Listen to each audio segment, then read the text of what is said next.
ताज़ा तरीन वीडियोस के लिए चैनल को सब्सक्राइब करके बेल आइकन और ऑल नोटिफिकेशन पर क्लिक करें ताकि आपको मिले हर अपडेट सबसे पहले।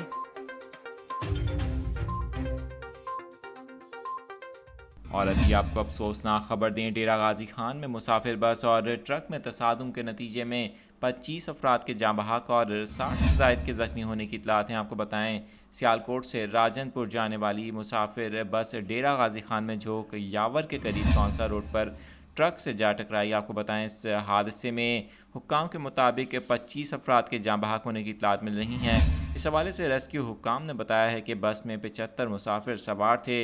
हादसे में 60 से ज़ायद के ज़ख्मी होने की भी इतलात हैं, जबकि तमाम ज़ख्मियों को टीचिंग हस्पताल मुंतकिल कर दिया गया है। रेस्क्यू ज़राए ने बताया है कि जाए वक़्वा से बस और ट्रक को हटा दिया गया है और ट्रैफिक भी बहाल कर दी गई है।